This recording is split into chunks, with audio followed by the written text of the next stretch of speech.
Yep, that's Kyle Thumm. This is Codessa Marketing Director, Growth Hacks podcast host. We're going to be on in about 60 seconds. If you guys want to listen in, let's go.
We are live.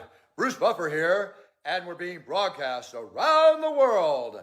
Thanks everyone for joining us on the Solar Objections live action role play. I have the pleasure to introduce a big UFC fan, fellow poker player, Solar Pro, and my friend, Solar Joe. What is up, everybody? We are back at another week on Solar Objections live stream. And we only have about 3 more shows to the end of the year. And I'm taking a break after that. So I really wanted to get my next guest on here before that ended. Mr. Kyle Thumm, who is now the marketing director for Codessa. Also the Solar Growth podcast host, Solar Growth Facebook group admin, all around really good guy, really knows his stuff in marketing. Also learning his stuff in the solar pro industry now as he's seeing how is the solar pros are closing deals. But Kyle Thumm, thanks for making some time, man. How you doing? Perfect timing no. right there. I just pulled out my headset, so hold on, I can't hear you. No problem. So hey Joe, thank you so much for having me. I appreciate it. What a wonderful start to the show here. Can you hear me? Yes. So my first question is, I hear some people say your last name is There you go. Let's make sure we're straight up. It's Kyle Thumm, right? So I have like 50 comments already. So number one, that intro is awesome. I've seen it before, but I don't know what it was, but like actually being in this, it felt like it was like I was strapping in for a rocket launch or something. Awesome. So thank you again for having me. Thank you for, I mean, there's a lot of different stuff I do. I'm Kyle, I'm a marketing guy, I'm a solar guy. My last name is Thumm. So it's pronounced, I guess we pronounce it Thumm. Originally, my family came over from Germany a long time ago. I don't even really know that much about it. I just know that originally it was pronounced Thumm. But then Americans, they all mispronounced it. And my grandpa was like, we're just going to be the Thumbs. And that's how we became the Thumbs. And it's cool, too, because I'm always like this. So go ahead. I remember when I was a kid, and I'd run for student council in school. And I don't know why. I like to run for stuff a lot. But I remember my motto was like, don't be dumb. Vote for Thumm. Go with Kyle Thumm. And it worked in like 5th grade, and then after 5th grade, it wasn't cool anymore. Nah, man, I definitely makes it easier to have your name rhyme with things. My last name is Musakil, so that doesn't rhyme with almost anything. Hey, I've been trying to get you on this live stream for a while, and your excuse was always, hey, I don't do objections. That's not my thing. I don't need to get on the show. I'm like, no, bro, we can do anything we want on the show. I just want to get value to the audience. So I'm really glad you made it on. I really want to pick your brain and really try to give as much value as we can to the audience. Is that cool with you? Yeah, no, and 100%. Like, there's no, Joe tried to get me on this podcast like years ago, I feel like. I mean, a lot of people don't know this about me is I don't know, man. It's like this kind of thing, like Zoom calls, even phone calls, like communicating in this way, and in a way it is like a performance. Like when I film videos for YouTube and content and stuff like that, it requires kind of a specific mindset and energy, and it just drains me. I just don't. It's not it's something I enjoy once I'm doing it, but like committing to it beforehand just doesn't sound fun half the time. So, but regardless, I knew I should, so I decided to hop on here, and I'm glad that you could squeeze me in because you're a popular guy now. How many of these have you done? Oh my God, I don't really count. I'm like not as good as you. Everybody keeps count exactly what they're doing, but I've done like over like 60 in the last year and a half or so. Every Well, week for the whole year, we've done it like straight. It's crazy. I started keeping track. So I was like, you know what? I want to be at episode 100 before the end of 2021. And then I fell off pace like a year ago. And now it's more of, whenever I can find time and get some good guests booked, I try to make them. And sometimes I do like 4 or 5 in 1 week, and then I don't record any for a month. So definitely not as consistent as you. And I should be though. So congrats to you, man. What you're doing is really, really cool. Thank you so much, man. And everybody watching, Kyle is making time for us. So please help me out. I don't have all the questions. You guys, throw in some questions there. Say hi, say what's up. Maybe, throw an objection in there. See if he wants to put him on the spot. No, I'm just messing around. But again, go put questions there. Say what's up. Let's get some engagement. Let's get some value as much as possible here. But remember, if you guys want your name shown, you have to go to the bottom of the post, click on the StreamYards link, and give permission to show your name. Or it'll just say Facebook user. So if you want your name shown, don't forget to click on that. All right, Kyle, I have a bunch of questions ready in the chamber to ask you. And if we got questions from the audience, we'll get them in there too. But I'll just go in there and start right off the bat. Is that cool? Yeah, it's cool. And I've seen a few of these, and the ones from the audience are always fun. Let's just put it that way. So yeah, I'm excited to see if we get any for sure. Well, before we get anything from the audience, first thing, let's talk about you. Not everybody knows you and what you're doing in your past. How did you get into solar? I know you're talking to your history a little bit, but let the audience know what you do before solar. How'd you got into it? So I was born on October day night. I'm just kidding. What happened was I graduated from college in 2013, 2014. And my degree, my career path that I chose was within fitness and exercise. So when I went to college, I was focused a lot on the human body and the physiology and the biomechanics, and working with athletes and also working with the elderly. And my ultimate goal was, originally I wanted to be a physical therapist. And then what happened was, in my young 20s, like I wasn't a good enough student at the time, and I struggled in school. I didn't do as well as I should have, just because I didn't have the mindset to succeed.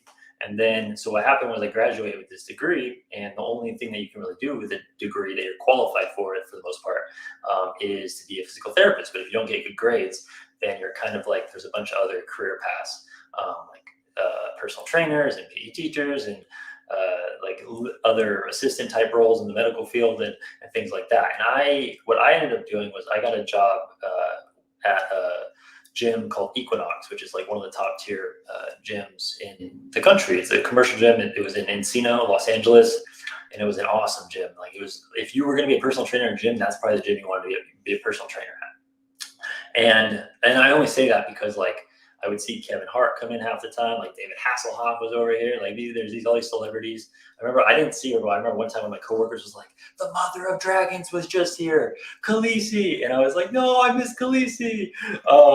And all this stuff. And then I was there and I was personal training. And then what happened was, we just realized that we didn't want to remain in Los Angeles. And so at that point, over the next 5 to 6 years, I was pretty much, I kind of moved into a management role within the fitness industry. And so I was a fitness manager at a bunch of different gyms, pretty much every corporate gym you can think of, 24-hour fitness, Gold's Gym, Lifetime Fitness, and I'm forgetting one. But I did that. And then what happened was, when I started to manage people, I realized that my least favorite part of my job was the actual exercise. Like, I knew about all the science and I can sit there and I could give someone a great workout routine, but sitting there and helping them through it, once again, it was actually something that was just really, really draining, because trying to have that energy and be that person for 8 or 9 hours a day, it's a tough thing to do, for sure. And then what happened was, one of my management jobs, I started doing marketing, and I was doing it for myself, and then I did it for the trainers at my gym, and then I did it for other trainers at other gyms. And I started to realize that I liked marketing a lot more than fitness and exercise. And then I did a similar thing. I actually took a job with the city of Santa Barbara, working in the recreation field, like at the recreation center, where I was a manager of the building. And that's the job where I really kind of started making graphics and started doing more campaigns and doing all kinds of different types of marketing. And at that point, I was already doing stuff on the side. And then what happened was 3 years ago, a little over 3 years ago, my first son was born, Weston. And when he was born, my wife, like after he was born, my wife's like, I don't think I can go back to work.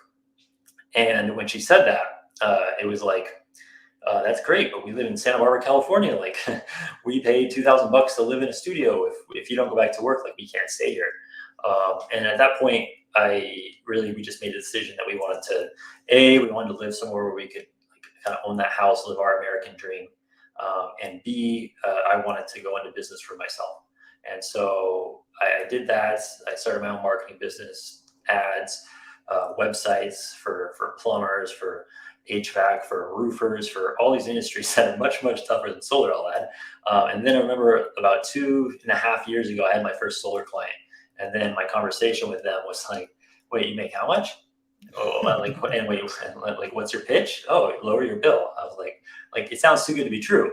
And at that point, I was like, dude, I want to get into the solar thing. And then I just started kind of networking and meeting people and figuring things out. And since then, pretty much, I've been almost exclusively in solar. So doing marketing, I was running my own little tiny agency. I say little tiny, there was a few times where we were like on the cusp of being big, but that is much more challenging than a lot of people realize. And then just recently, I was kind of looking for an opportunity or a position where I can do a lot of what I used to do, but rather than focused on all these different clients all over the country, kind of doing more focused work specifically with a company, because I think that's kind of the biggest room for improvement in the solar industry. Is I think eventually the more and more that companies can bring in-house, the lower their acquisition cost is going to be, the more success they're going to have. And as our online ad spend numbers increase and our conversion, as the acquisition cost increases, which it's been doing for years and it's going to keep doing, that's going to become more and more essential. So I took a job with Cadessa, and I'm sure a lot of people have seen our posts and all that kind of stuff, and we're doing some really cool stuff over there. So that's, I apologize, it was long-winded, but that's kind of how I went from graduating college in fitness and ending up as a marketer in solar. Isn't it crazy, like where we start and then where we end? Like you can't predict some of the stuff that happens, right? Like you just got to go and just choose the best option make the best decision every time you have big decisions to make, right? It is, but I think I'm glad that I'm very easy with change. Meaning, like I like making switches like that is something that I know people that when they look to make a change or a career path, or they're looking like to do something, they overthink it and they think about it for years and they talk about it for years, then they kind of overanalyze to death and they never actually do anything.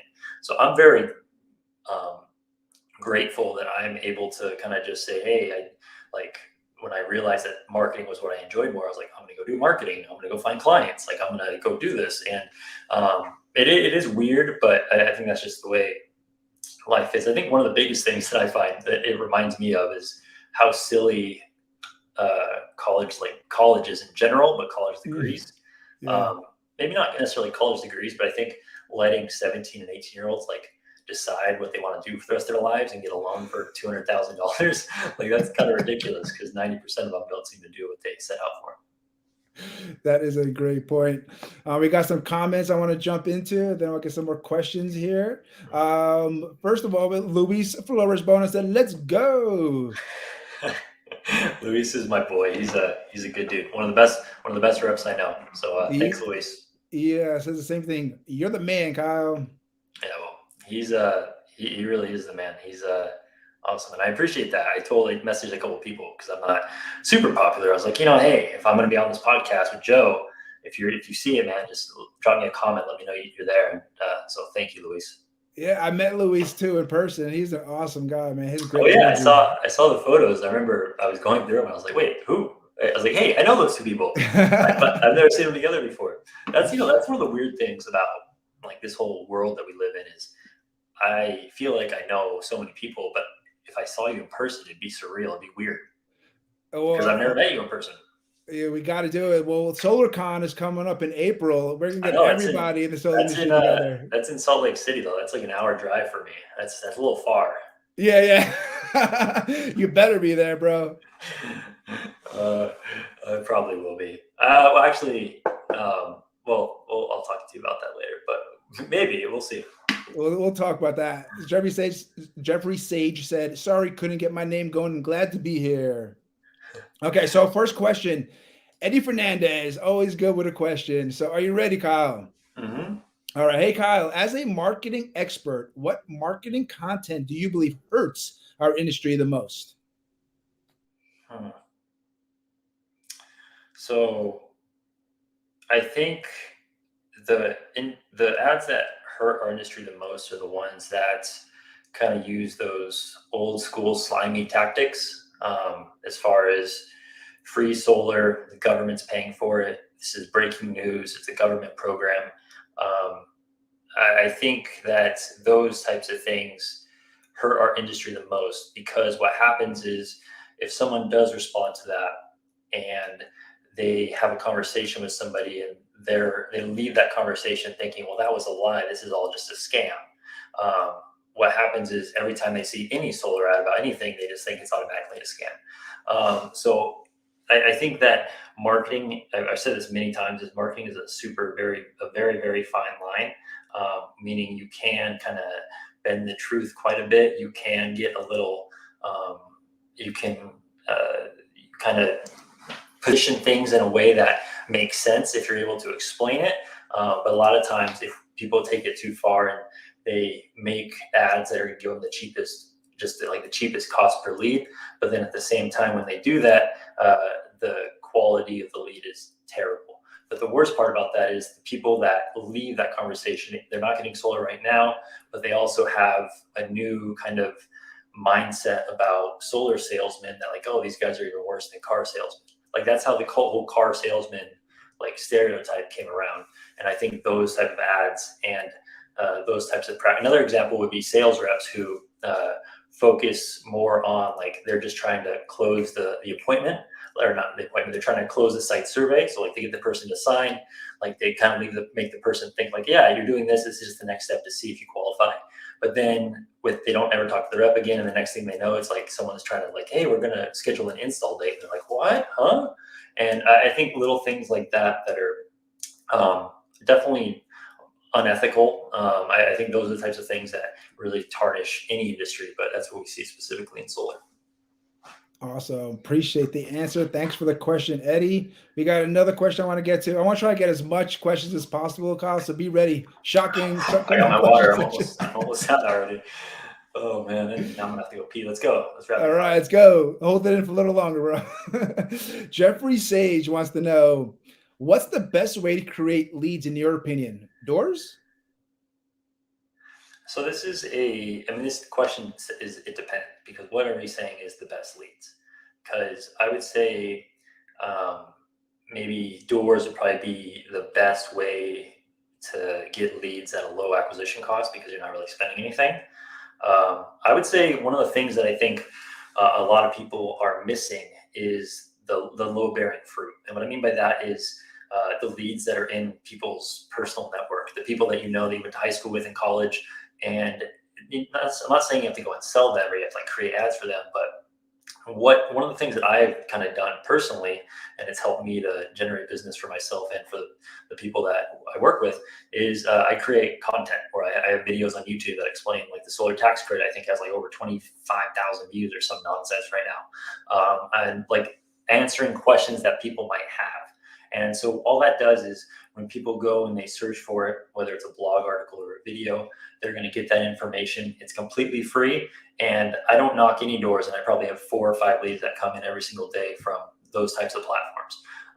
And so I think, and the other thing too about those is if they watch a 10-minute video of me and then I get on the phone with them, they're like warmed up. They're much warmer than they would be if I knocked on the door. So I think that is kind of, I don't know if I would say it's the best lead, but it's probably the blue ocean, if you will. Like the thing that a lot of people are missing is that they're not creating content for the people in their network, but they're also not creating content for people to find when they go searching for it. So content, I've always said door knocking is awesome. If you're great at door knocking, if you love door knocking, there's no reason that you shouldn't door knock. If you want to rather spend money instead of your time, then yeah, at that point you can look at online leads. But online leads are a way for you to kind of like be able to consistently scale. It's a little bit easier than hiring a team, but it's definitely not the easiest or the best leads that you're going to get. Thanks for the question, Jeffrey. He says, "Oh, heck yeah, thank you." So keep it coming, keep the questions coming in. I'm gonna jump in there with some of my own questions, Kyle. Mhm. Okay, so the big question is, which social media platform is the best, and which one do you prefer working with the most? So there's Facebook, YouTube, TikTok, Snapchat, Instagram, Twitter, blah, blah, blah. Which one's the best, and which one do you use the most? This is going to be my answer to a lot of questions. I think it depends. So which one's the best? Oh, man, it depends. So when I say it depends on this question, what I'm talking about is it depends on the entire, like all different things in the situation. It depends on the market. It depends on if you're doing a big area versus a small area. It depends on the sales rep. It depends on who's going to be calling to make the appointment. And just to give you an example, like if I had a sales rep who is calling their own leads, they're not the strongest appointment setter, but they want leads and they want to be able to like work them and book appointments from that. I would recommend that they do YouTube ads. And I would actually recommend that if they are comfortable with it, creating, like I can give them a script and they can create their own video, and then we use that video on the ad. But because what that does is YouTube is definitely a higher quality, but the return on investment is probably never going to be, I don't want to say never, it's a little bit higher, not sorry, the return on investment. The customer acquisition cost is higher on YouTube than it is on Facebook, for example, but YouTube is a lot less work because you're getting that higher quality lead. If they're watching a video, typically we're able to educate them a little bit more. When they're reading a Facebook post or a picture, it's more of like what can grab their attention and get them to respond fast. So it really depends on someone's specific situation.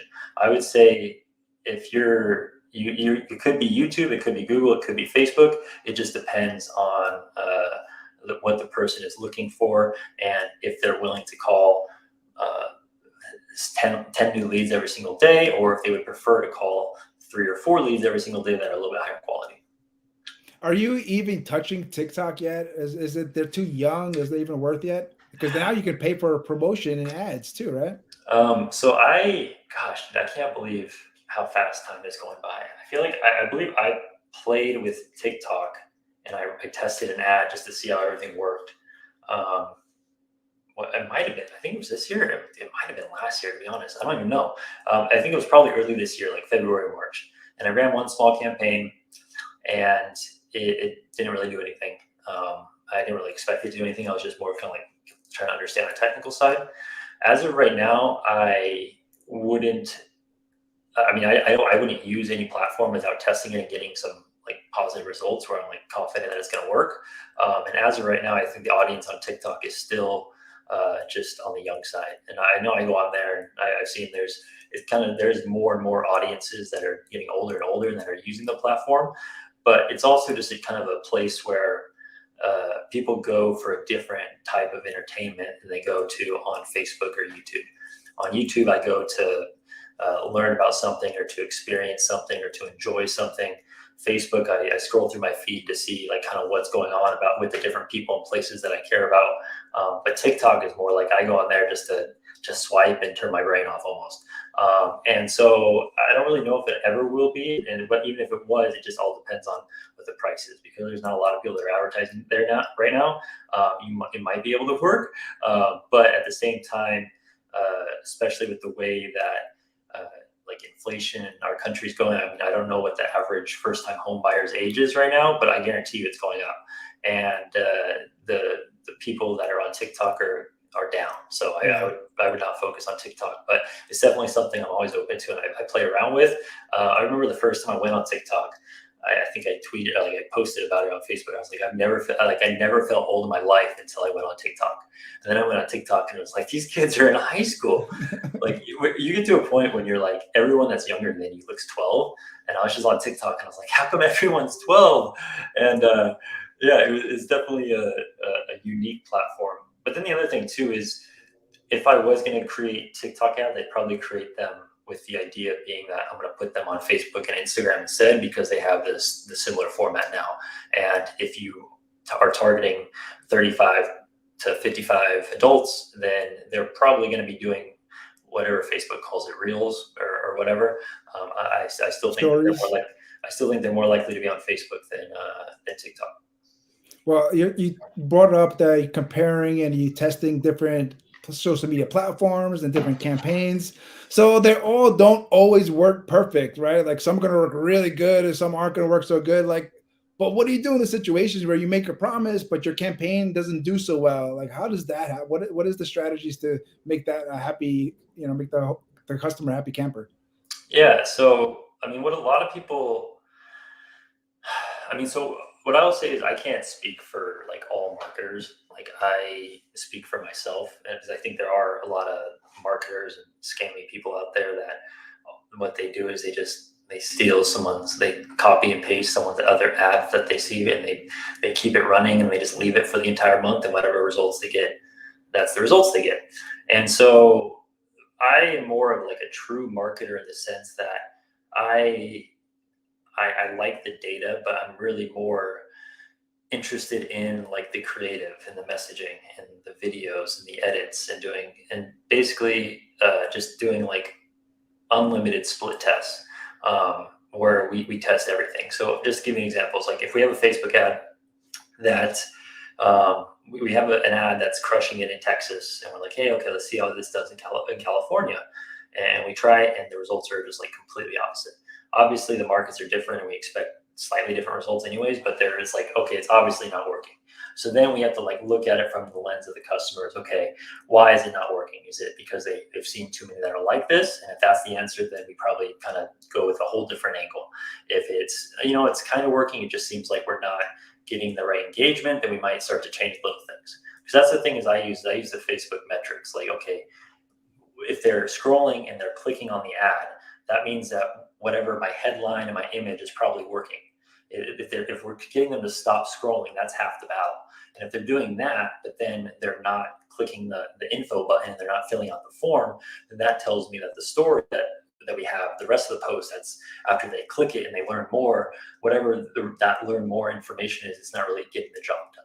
So it really depends on the analytics, but the main thing is just split tests, split tests, split tests. It's too easy for us to, like, when you do have a campaign that's working and it's doing well and it's crushing it, and then you're satisfied, you just sit back and you just like relax, and then a month later it's like that ad doesn't work anymore and you don't have anything else ready, and you have to kind of start from ground zero. Rather than if you have an ad that's crushing it, your ultimate goal is, okay, what's the one thing that I can change that can make this better? And then you do a split test to see if that change works or not.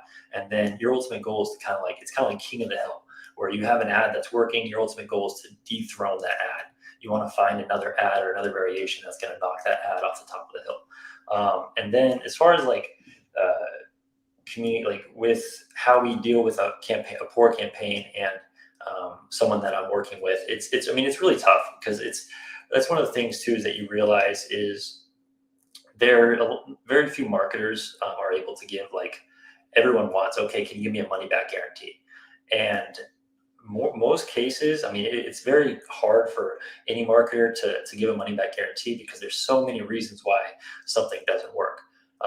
And I am actually, I'm more flexible than most. I used to be on the performance-based model, where I was doing marketing for these guys, and they would tell me they closed deals and they would pay me per close. Like, everyone's like, oh yeah, that's perfect, that's what we want. The issue with that is then I have probably multiple people that probably owe me over, I would say, let's just say $8,000. Or people that, like, oh yeah, we closed 10 deals, and then 3 months later I check in with them, like, oh yeah, all 10 fell through. And it's like, really? So it's, the biggest thing I tell people is, number one, it's hard. We can't give any guarantees. there's so many steps of the process. All I can guarantee is that we're going to do everything we can. We're going to work with you and try to be as transparent as possible. It requires communication. And then at the end of the day, this is what we're hoping for. This is ideal. And if we hit that target, then everything's gravy. But it is possible that we fail. It's also possible that we exceed that target.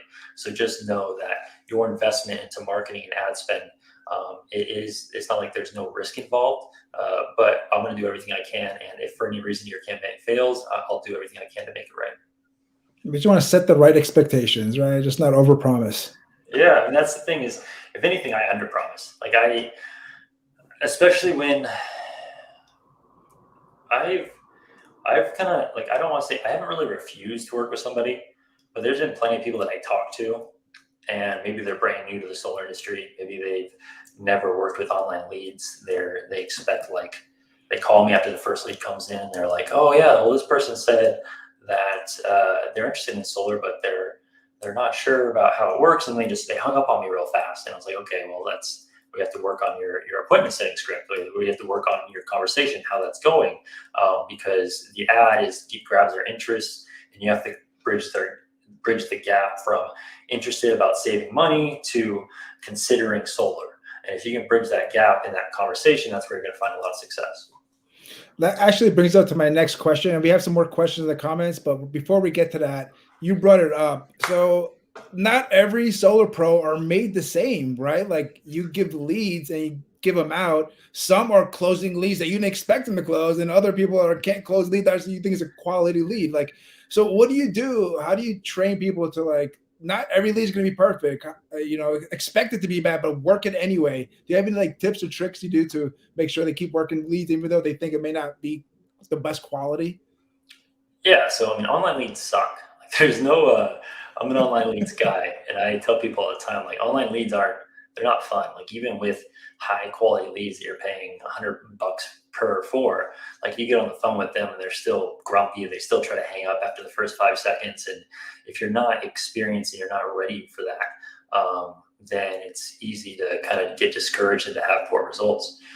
So that's the one thing is that I tell people is online leads suck, but we have to expect that every lead we talk to is going to be a success. Because what happens is, once we start, like, kind of thinking like this lead is going to be a failure, it impacts our conversation, and that whole conversation just doesn't go the way that we want.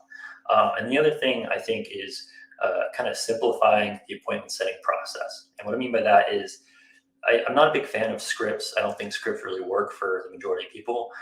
What I kind of have guided people with is providing them with kind of a set of rules that helps. Meaning, for example, are you using a lot of either or questions? Giving them options, allowing them to choose their destiny, but at the same time, you know what the outcome is going to be no matter which one they choose. So, like, my favorite example is when we do a cold text message and we're like, hey, have you gone solar yet?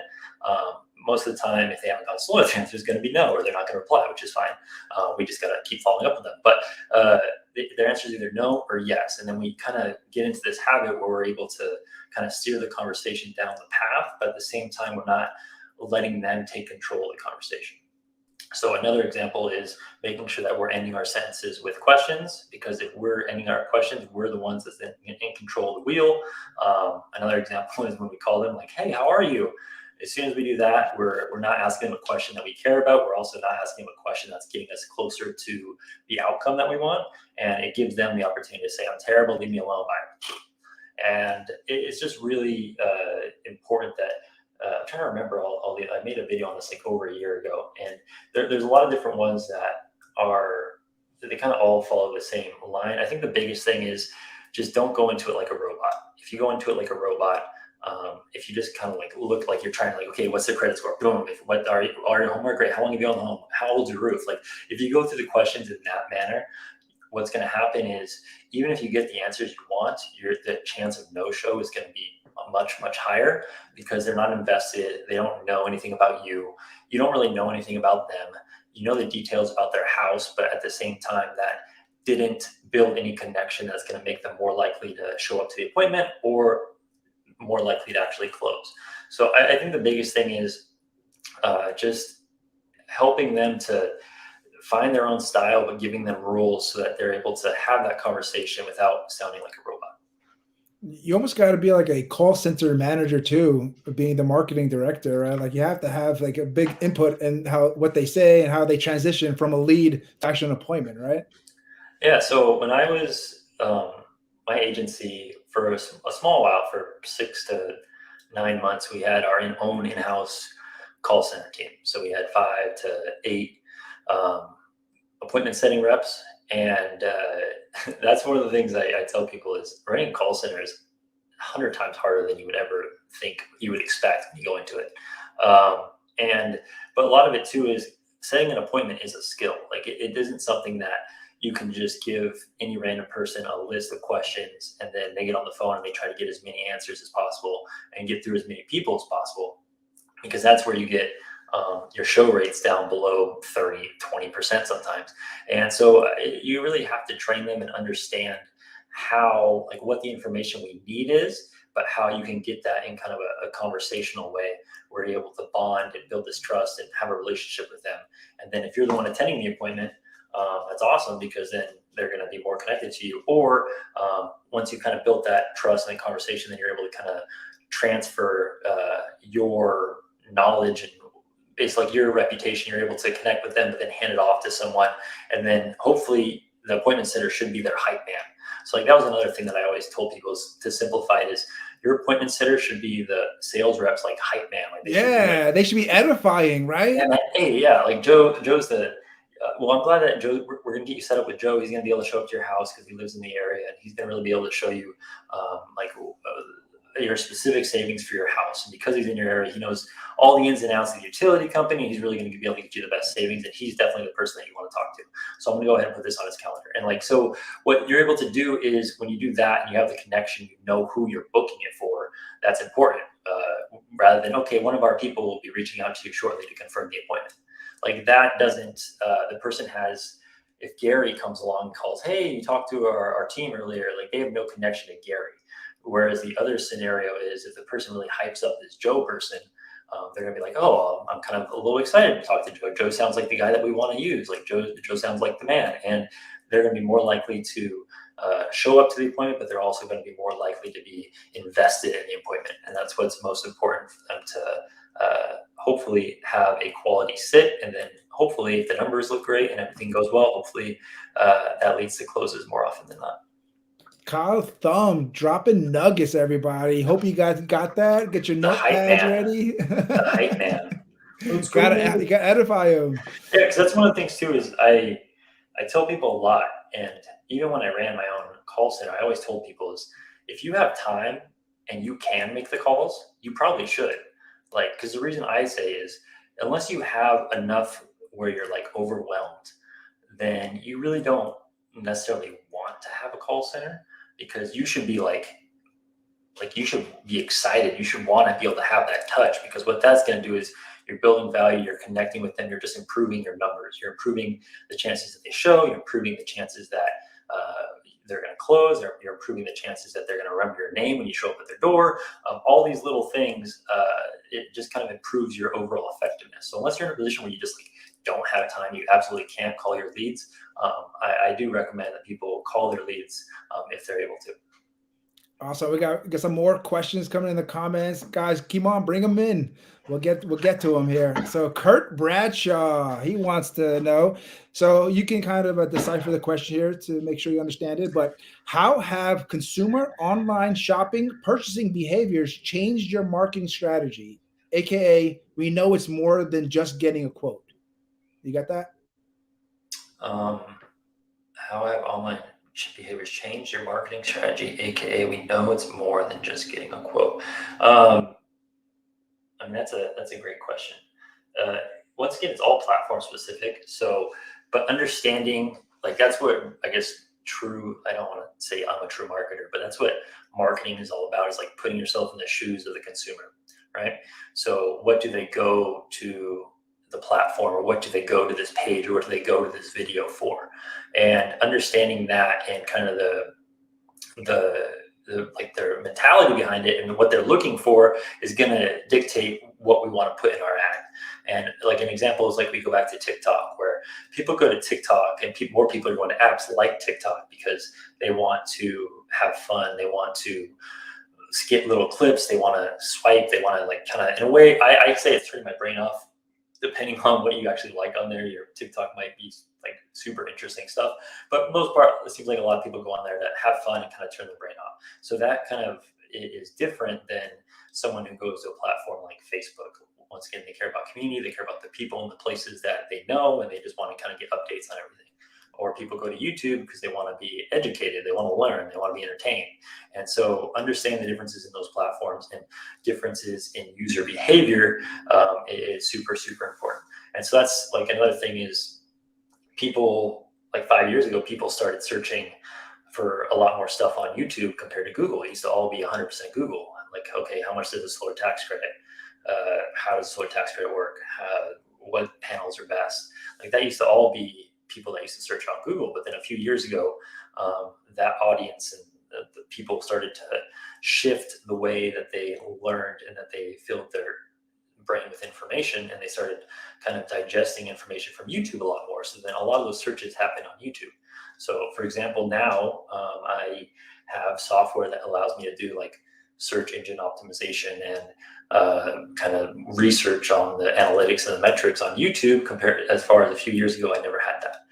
If I ever was to go on TikTok, it would be kind of the same thing. And then that's kind of how you always have to put yourself in the customer's shoes. What are they looking for?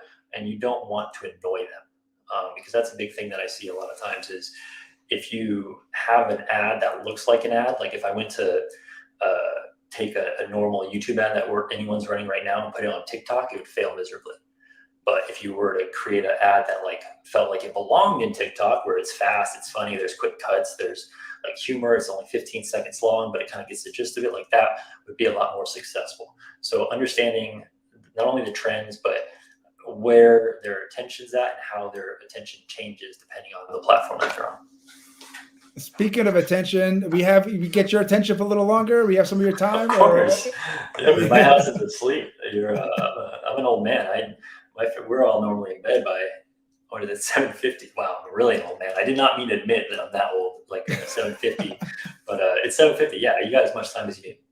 We're going to go a little bit longer.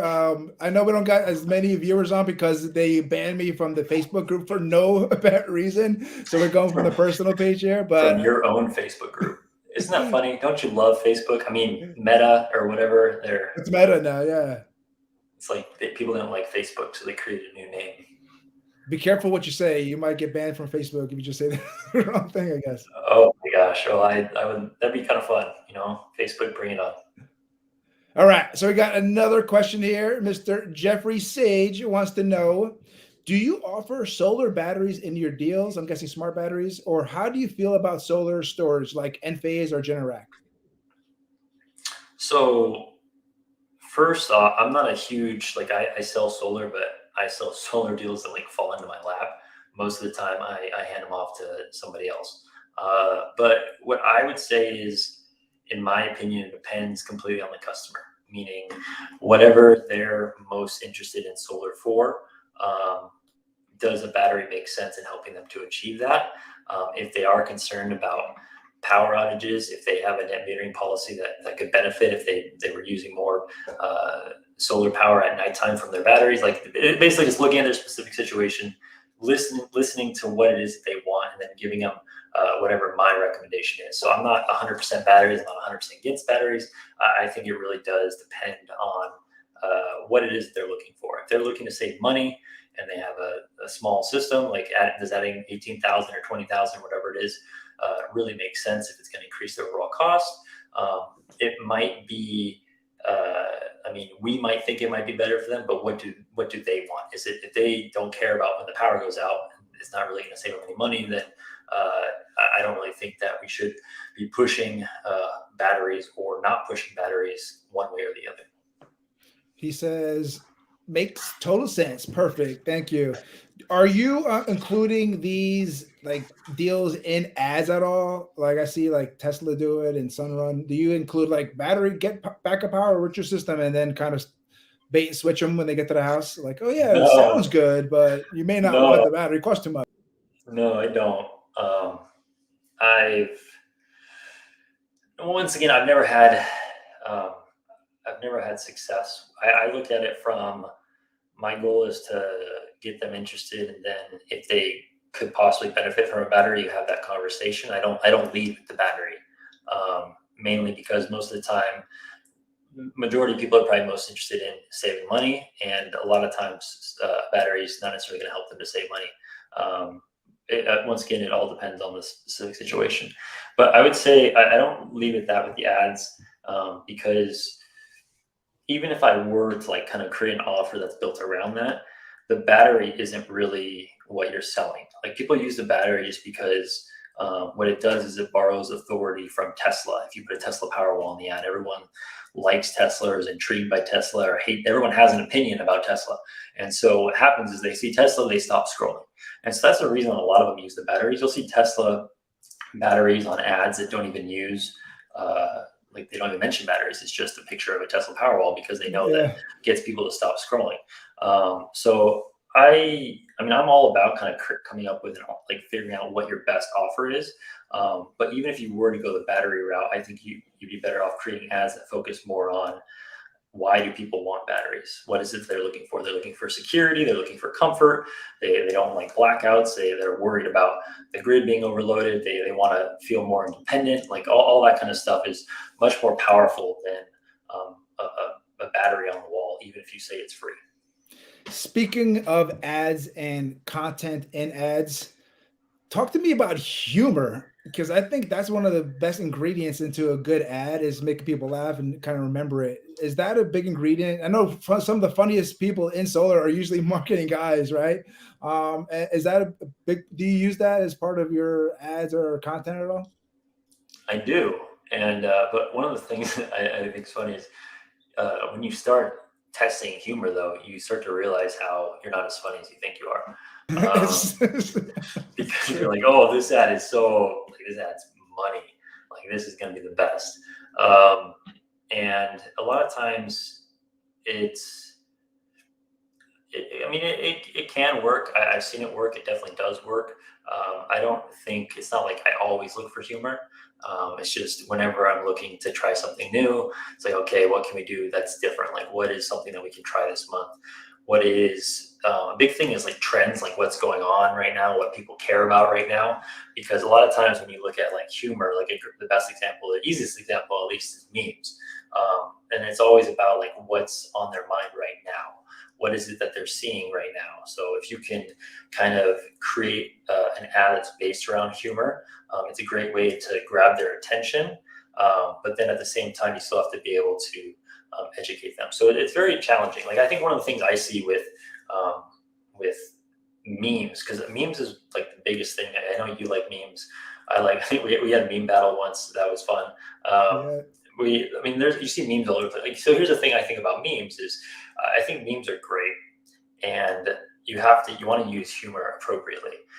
But the challenge is that you have to once again think about your audience, meaning you don't want to use a meme that makes it look like you're looking down on someone who hasn't made the switch to solar. Or like I made one once that I realized was terrible. It was like Patrick the SpongeBob, and it was like before going solar, it was like he had a nail in his head, and then after going solar, he was like a genius in a lab or something.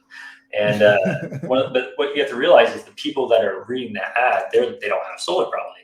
They're in that first photograph, and in a way, what you're kind of saying, hey, you're kind of dumb if you haven't made the switch to solar. And so you want to do humor, but at the same time, you have to be careful not to insult the person, anybody really. You want to be careful not to insult anyone. Obviously, you're never going to be able to not insult everyone. This generation seems to be like there's snowflakes everywhere. But the main thing is like if you're trying to get someone's business, you're trying to earn their respect. You have to make sure that you're doing humor in the eyes of what they think is funny. So I'll actually give you an example, which is completely, I guess it's not really humor, but It better be funny, bro. I'm just joking. I don't think it's gonna be funny, but I was driving home and I really like I'm in this office like 90% of the time, and then I'm out with my family the 10%. And I really don't get out much, especially even before COVID. I didn't get out much. Now, since COVID's gone on, we get out even less. But I was driving back. I took my brother visited like last month, and I took him to the airport. I was driving back up the freeway here in Utah, and there was a billboard. And it said "Sinners Welcome," and I saw that billboard, and it stuck in my mind, and like I couldn't get it out of my mind. It really like the whole drive home, I was thinking about like the marketing message, like who wrote that, like why, what were they doing? And so in a way, it worked because I couldn't stop thinking about it.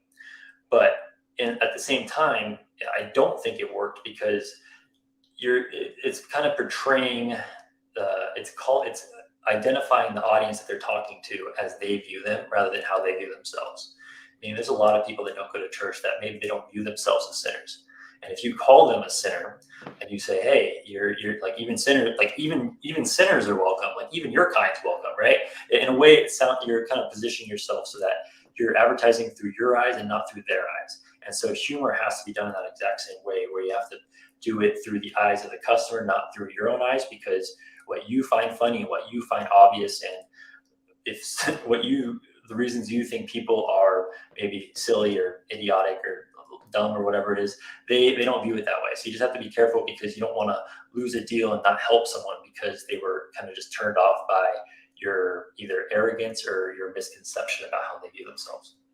And markets are different, right? Like, so one ad in one area could work wonders, another in the same ad somewhere else doesn't work at all. Can you talk about that a little bit? Different markets and how ads work, and what is the best market to sell solar in your opinion? The best market to sell solar is whatever market you're in. Mainly because I think good answer.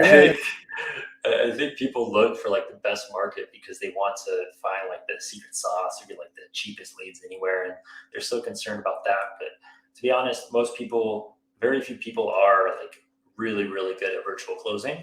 So most people have a much higher success rate with in person. So once you start factoring in that, you'll notice that it's probably almost always best to do the market that's in your own backyard, and at least give yourself the option of going in person if you think that's going to be required.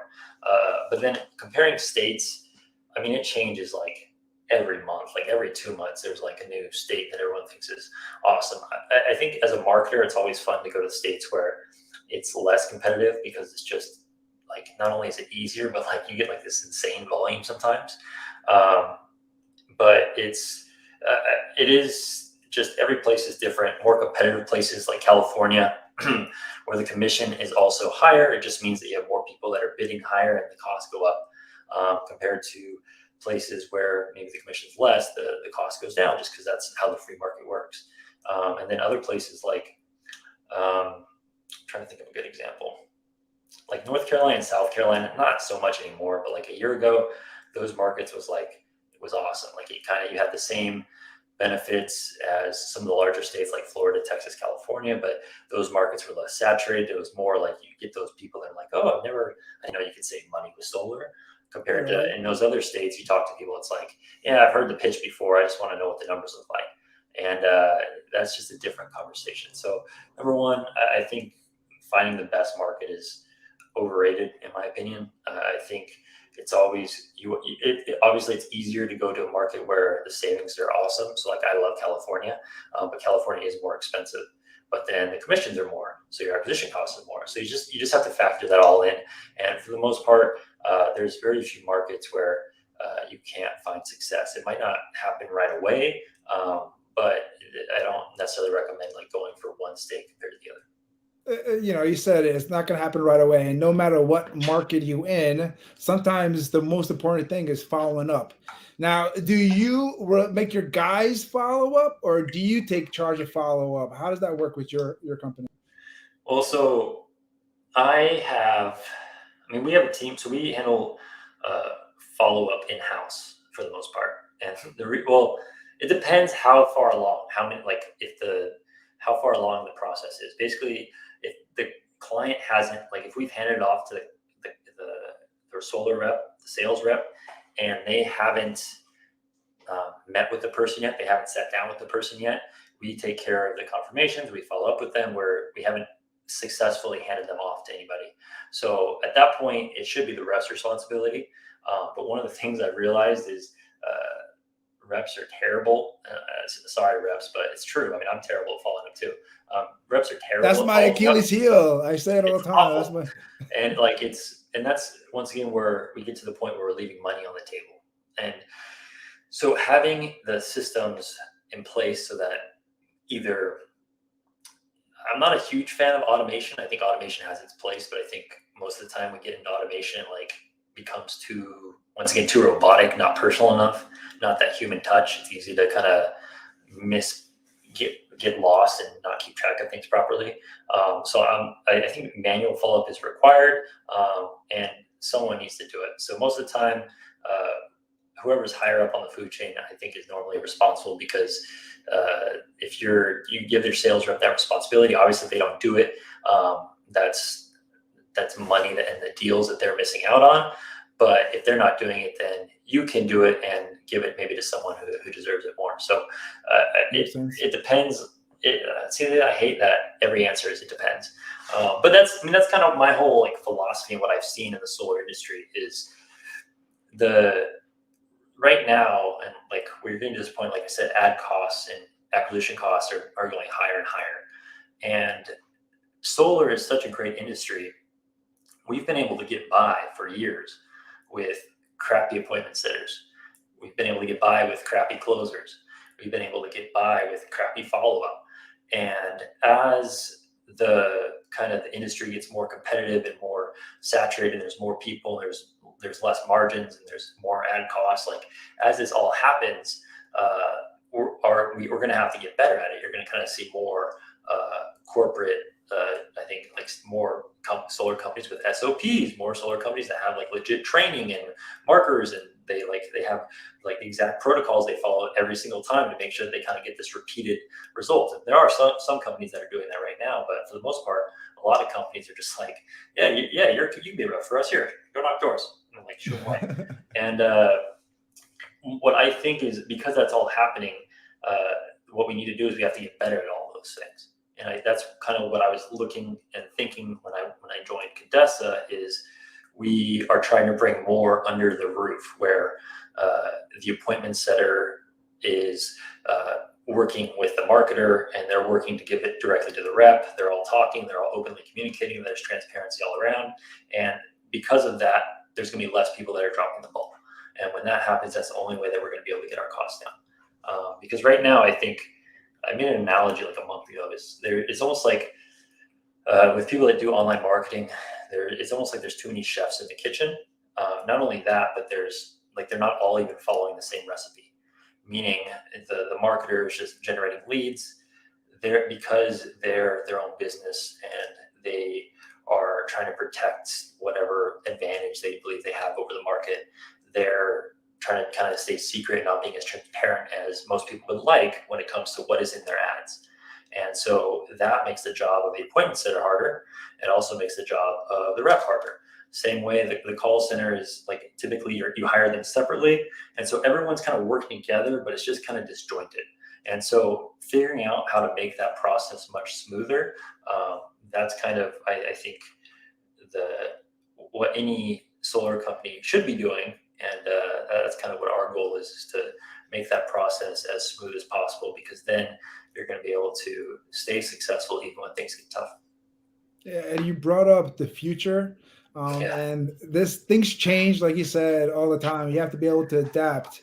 But there's some bills that should be going through, and this administration should be changing some tax credits, and some, should be towards the positive. But what do you think? How do you think this administration, not to get into politics, but just about the actual bill and about how it's going to affect solar? How do you think it's going to affect the solar industry in the near future? I mean, it's gonna, I think, prolong. Like, we all talk about solar like we're in this. I've heard people call it like a gold mine. Like, it's just that great of an industry where you're able to sell something, earn a commission that's over $3,000, and the sale itself is really kind of easy. And a lot of that has to do right now with the federal tax credits. So as the government moves to add to that and to increase that and to incentivize more people to make the switch, I mean, it's just going to kind of extend the golden age of solar sales. It's probably also going to bring a lot more people and companies into the space that weren't there before. But I think it's, in a way, it's just making our industry great to be in for even longer, because eventually it has to get to a point where a lot more people have solar. Solar is kind of just a normal thing, and selling solar is no different than selling a new HVAC unit or whatever it may be. And I'm sure eventually you get there, but as long as the government is incentivizing and putting money towards clean energy, then this is a great industry for us to be in. Be good for a little while longer, I think, right? Yeah, as long as you want, man. All right, bro. So we're wrapping up a little bit here, but I wanted to not only talk about solar and talk about you a little bit. I know you said that 10% of your time with your family and 90% in the office, but you doing I'm gonna get in trouble for that, actually. How about some hobbies? I know you play poker. I haven't seen you play poker in a while anymore. After I think I won a couple of tournaments. You've seen your MIA, but what's some of the other hobbies you do, bro? Yeah, so poker. I love poker. I love playing poker. I just, I don't know, man. Poker drives me crazy. I guess it drives me crazy in like the small setting when we were playing, and like just getting bad beats like multiple weeks in a row, and then not be able to play. I think the problem is I lose, and then I can't really play anymore. I'm like, hey, I can't make up for what just happened. Like I just got screwed on that hand. I had pocket queens, and I just lost an 8-4, and how does that even happen? And like, I don't know. I think that was I'm very competitive, meaning I don't like to lose at anything. And so poker, it's like, even when I made the right move, like the right call, the right fold or whatever, like I'd sit there and I'd just like over the next 24 hours, I'd go through it in my head and drive me crazy. So I don't like things that are completely out of my control. But I like poker. I recently got into golf. I love golf. Like I'm super bummed that I live in Utah because there's winters, and it's like, what do you do for golf? But at the same time, it's also one of those things that is it drives me crazy because I'm once again super competitive. I want to be better, and you're like, oh, I've hit this shot before, and you hit it, and it's like completely off to the into somebody's house, or I hit it onto a highway one time, unless somebody had a window broken, then it wasn't me. But it's just a very, I love the fact that there's no one else that you can blame except yourself. Like I used to play tennis in high school, and so I've always been athletic. I've always played sports, and I like that about it. But golf's even better because you're really playing against yourself. You're playing against the course and the hole, and you're playing with people. You're able to have fun, but it's a really, really fun game. One of my New Year's resolutions was to learn how to play the guitar. I'm still terrible, and I haven't practiced as much as I should. But I mean, that's really it, man. Like every year I try to like make a resolution to pick up a couple hobbies, and like this year was I wanted to learn how to play guitar. And I've gotten to a point where I'm not embarrassed to like leave go play in the living room. But at the same time, I never really I haven't necessarily gotten as far as I wanted, like to really dive into it. Another thing I wanted to learn was jiu-jitsu, but then but with COVID, it was like, I don't know, it just sounds more difficult. And but then I started playing golf, and I was like, oh, I love golf. And I was like, that's a new hobby for me. So I love sports. I love spending time with my family. I'm really easygoing. Like my ideal day off, I'm just hanging out, watching some football, drinking some beer, spending time with my family, and that's more than enough for me most times. Exactly. I think me too. But speaking of New Year's resolutions and what's next, like what's next for Kyle Thumm? What do you see yourself in the next year, 2 years, 3 years? Oh man, you know what's weird is normally I have answers to this question, and right now I really don't know if I do. You don't have to. Sure. You know? No, it's cool. No, it's giving me some self-reflection, I guess. I don't know. I think my goal is to be better. Like that's my goal every single day. I want to be better than I was yesterday, and slowly but surely, much slower than I would like, I am getting better. Even though like I'm getting older too. It's like I just turned 31. I had to think about it because Still young, baby. no, I know, but it's like it's but no matter what, like I look back, I'm not where I wanted to be when I turned 31. And so my ultimate goal is just to keep progressing, to be a better professional, a better friend, a better marketer, a better dad, a better husband, have more fun, and if the people I love and care about are happy and healthy, and we're not homeless, then I'm doing okay. That's awesome, man. And Kyle, thanks so much for making time on this Thanksgiving Eve. I thought we had more, man. Come on. Yeah, man. I got plenty in the ammunition here, man, but I don't want to take your time. I know it's Wednesday night before Thanksgiving. You want to spend time with your family, man. I really appreciate you getting on man, here. like I said, my whole house is asleep. So yeah, so because we have our young son is 3 months old, and my wife's I actually stay up late, and I'm like there for wake ups in the first portion of the night, and then she's up by like our whole house is like asleep or mostly asleep by like 8:30. So it's that's why when you asked me, I was like, I can't do earlier unless you do early afternoon, but like later after everyone goes to bed, sure, like that works for me. So no, man, I appreciate it. I hope you and your family have a wonderful Thanksgiving as well. Enjoy that lovely California weather, because out here in Utah, it's starting to get cold, and I don't like the cold. So, well, you know what? Since you're offering, we're gonna get one more. Let's give some gold nuggets out to newer solar pros who are maybe listening in now or listening in the future. What is your 1 or 2 pieces of advice for any new solar pros, sales pros starting out in the solar industry? The last question, last piece of advice. Yeah. So my advice. So I'm looking at it from a marketer's perspective. So my advice to someone would be, don't buy or like don't do any online. Don't spend any money on online advertising until you are confident that you're a stud when it comes to selling. Because, and I think the best way to become a stud at selling is to find a good mentor and get out there and knock doors.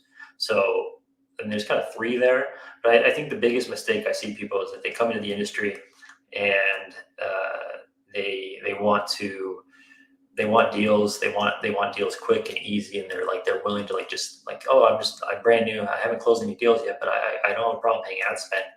And they just don't have. They're just not as effective as they need to be because they don't have the information. So before, I think it's just when you think about it from the perspective of, if you're just starting out, like no matter what you're doing, you're gonna suck.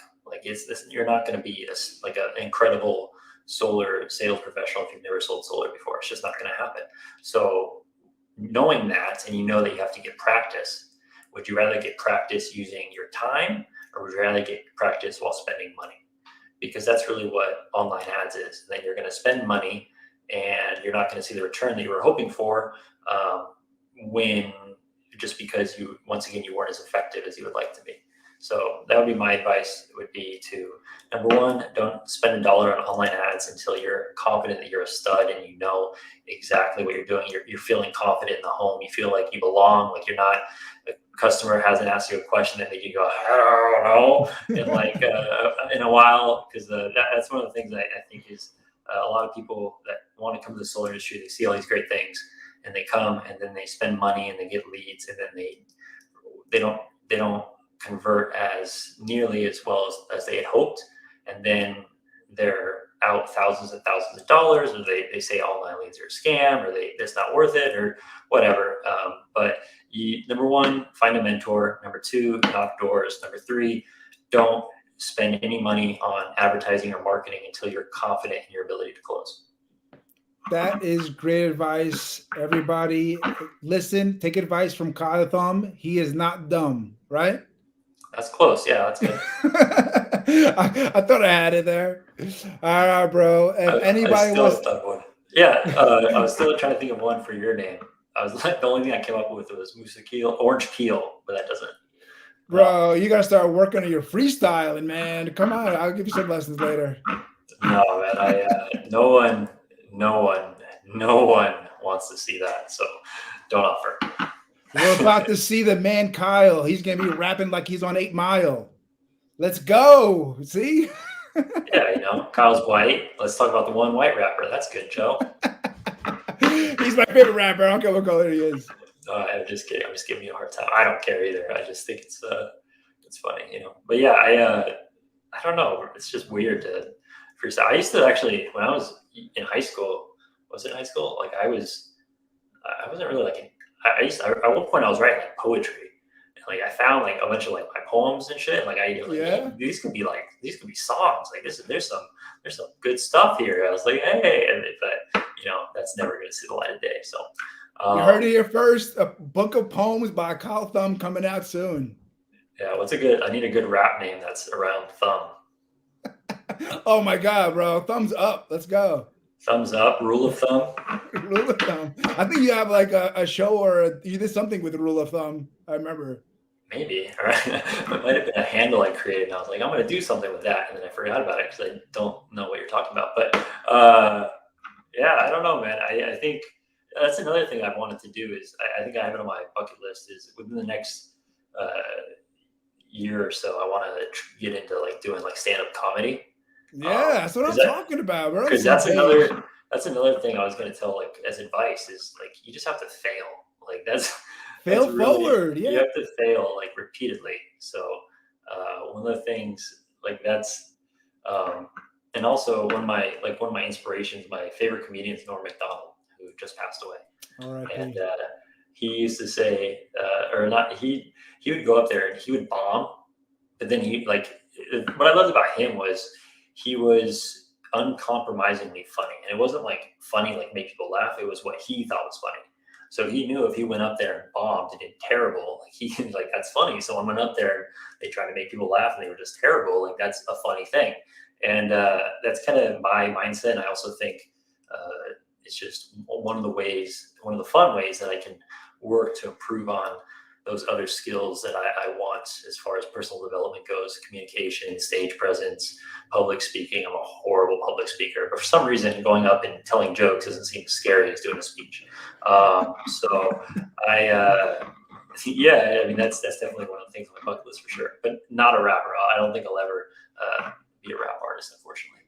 Bro, if you could do stand-up comedy, you can do a freestyle one or two here, okay? We'll get you on stage. I can't like enunciate words in like normal speed. Like I have to, like I'm afraid to say your last name because I can't. I'm afraid I'm gonna say it wrong again. That's not happening. But who knows, man? I could be a ghostwriter. So you blow up, I can write good stuff for you. I'm creative, funny, like you said. All marketers are funny. Well, a couple marketers are funny. No, all marketers try to be funny. That's it. The attempt is there for sure. They definitely try to be funny. Like I don't really think I'm funny, but I think that there's funny in a lot of stuff all around us, and if you can just acknowledge and see that, then that's just part of the fun. All right. Another thing, here's another gem, man. All so right. with the joke, remember how we're talking about with the homeowner, you want the content or whatever you're showing them, like you want it to resonate with their point of view. And so like one of the biggest things I tell people when I'm trying to help them become like better appointment setters or better closer, I'm not the best like sales trainer, but I kind of, one of the things I encounter is people approach it like they're face-to-face with the client. That means like they're on different sides. And one of the things you have to do is you have to put yourself on the same team as the customer. So you have to make sure that you're on their team and maybe the bad guy's the utility company. Or if there's a joke or if there's something funny, you're laughing at it from the same perspective that they're laughing at it. And it's kind of like the same thing. It's just you want to make sure that you're aligning yourself on their team, because if you're not, and once again, it goes back to being robotic and conversational and all that kind of stuff. If you're not doing that, then it's just you are that salesman. You're the salesman. You might not be slimy like some of the other salesmen, but you're still the salesman to them, rather than being, oh yeah, he's helping me get solar. Like he's a friend of mine. Hey, like you want that to be that person, the person that they're going to invite over or send a holiday gift to. So I know one of the things we were going to talk about, which we'll have to do next time, Okay. is getting good referrals, because I got a lot of good stuff on that one. Yeah, no, 100%. And thank you so much for being on here. And it's always a good conversation talking to you. We could talk for hours. Speaking of that, if anybody wants to reach out to you, work with you, how can they contact you? And any other last thoughts? If you want to talk about referrals, man, please, that would be beautiful. If you want to reach out to me, I mean, I don't know. I was trying to think of like what's the best. Facebook message, I guess, is the best. If you're not my friend, just add me. I'm open. I connect with obviously a bunch of solar people. And if you ever have any questions or need to reach out, I'm more than happy to have those conversations in Facebook Messenger. And the only caveat is I'm not the best at like replying in a timely fashion all the time. So just know that if it's there, I'll reply eventually. Or if it's something important or urgent, sometimes I reply right away. It's just a matter of kind of, if I don't get to it right away, then having to go back at a different time and going through and trying to get to everything. So feel free to message me on Facebook. I would happily welcome any criticism. If you guys have any good jokes, I would love to have jokes for my stand-up, Or memes. Or memes. Memes are an interesting one. I'm kind of getting the sense that memes might be like almost on the way out. Oh, Like, no. I think people are almost like over memes. Maybe it's just, Yeah. I think we were, everyone was too sharing and posting these things like over. They don't seem as popular and viral as they used to be. You just gotta get more creative. That's it. You know how it goes. Maybe, or maybe like there's different types of memes, like GIF memes, But regardless, yeah, reach out to me there. I don't really have anything else to say other than, man, just don't once again, conserve your money. So marketing is awesome. Online leads are awesome. I'm an online marketing guy. I love spending online marketing, but it doesn't make your life easy. It might make it a little easier, but at the same time, you want to be able to have a balanced different sources where you're getting leads from. So do a little bit of everything. And then the other thing too that I mentioned in the beginning was the biggest space that I see is room for improvement with solar pros is just creating content. So if you have people on your Facebook friend network that they know that you're a solar pro, but they really don't see you post, like it's not like you pop up in their head all the time. They're not going to think of you when they need to go solar. So creating content that either makes them laugh or educates them or just lets them know what you do and how you have fun, not posting and saying, hey, I have a holiday special, free battery with solar panels, because that's Black Friday special. That's salesy. And so it's not about being salesy. It's just about having fun and reminding people what it is that you do. So whenever they get to that point and they have, you have an offer for them, or just they kind of make the decision in their head, they're going to think, hey, I should reach out to that guy. And I can tell you it works. I can tell you I have people that I went to college with, I haven't spoken with in 9 years, that message me and say, hey, we're looking for solar in our house. And it's because I just post and they know that I'm the solar guy. And while it might not be like their favorite thing on their feed, it reminds them what I do. And then because I do that, they reach out to me. Those leads are the best. They're the highest quality. They're free. And that's, I think, the biggest room for opportunity for everybody. Well, I really appreciate you being on social media. I'm a big fan of yours, as you know. There's a couple of comments I want to end with here. Mr. Kurt Bradshaw, thanks, Kyle and Joe. I know that was a broad question. Your answers and advice are genuine. Happy Thanksgiving. Happy Thanksgiving to you too.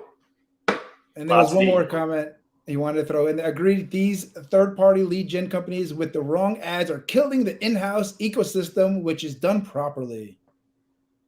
Yeah, I mean, I think the key is which is done properly. Yeah. Because that's another thing too, is that we see is things are always changing. So it's like you could have everything working, and then Facebook changes their algorithm, or your best appointment setters decide that they quit. Like you have to have the systems and process to be able to maintain, but also improve every single step of your process as you move forward. And that's really what we see with solar companies that get frustrated, is because they start to outsource their marketing, they outsource their call center, and they have less control over a very important part of the process. Two very important parts of the process. So I think in-house is definitely the way to go, but everything is still the same, where you want to have the transparency, and you want to have everyone working together rather than kind of working together, but separate. Thanks, Kurt, for the comment. Happy Thanksgiving to you.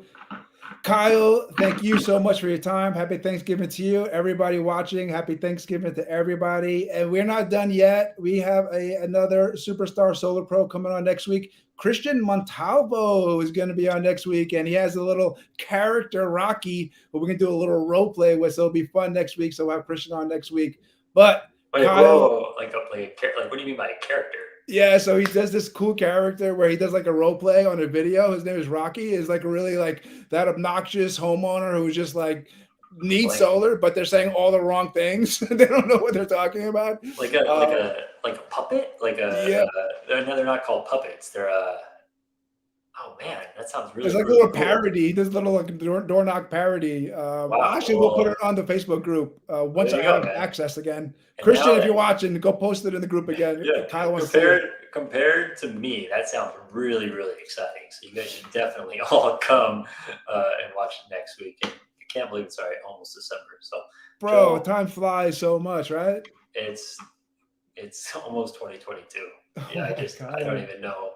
I just don't know anything anymore. But hey, man, thank you so much. I know you've been trying to give me those forever. I had fun, and I appreciate you thinking of me, for reaching out, and for everything that you do, because you provide a ton of value for every solar rep. That's another tip for every solar rep out there that's new to the industry. Join the Facebook groups, look for the value, copy and paste the value into your own little training document or something, and then practice. And like that's Joe's group, Solar Objections, is probably one of the best places to do that. I've taken responses from all these different objections, and I've personally taken them and compiled it, and how can we use this in our follow-up? How can we give this to our reps to help them in home and all that kind of stuff? So thank you for all that you do, and you're awesome, and I appreciate you. Thank you, man. You actually inspired me to get out here on video. You're actually, I think, the first person to get me on live streams or doing these podcasts. So I really appreciate you, and that's what I really want to do. I remember you had a jellyfish. Do you have a jellyfish still? Yeah, the battery died, so I have to get the charger up. That's unacceptable. that was my favorite guest ever. I gotta bring it back. So also, anyone watching, if you like talks about solar podcasts or whatever, check out my YouTube. We have solar growth podcast videos with a lot of the same people Joe talks to, but maybe it's just not necessarily as objection focused, and I would have fun. To be honest, being a guest is way better than being a host. Is it? I think so, but I don't know. I love being the host because I put all the pressure on you. But either way, they both have their benefits, right? Well, maybe I only like it because you're such a great host. Look at that. I wish. I have no idea what I'm doing, but I just keep going with the flow. It works out. Cool, man. Well, I appreciate you. I appreciate your time, and I hope everyone has a wonderful Thanksgiving. Happy Thanksgiving, everybody. Over and out.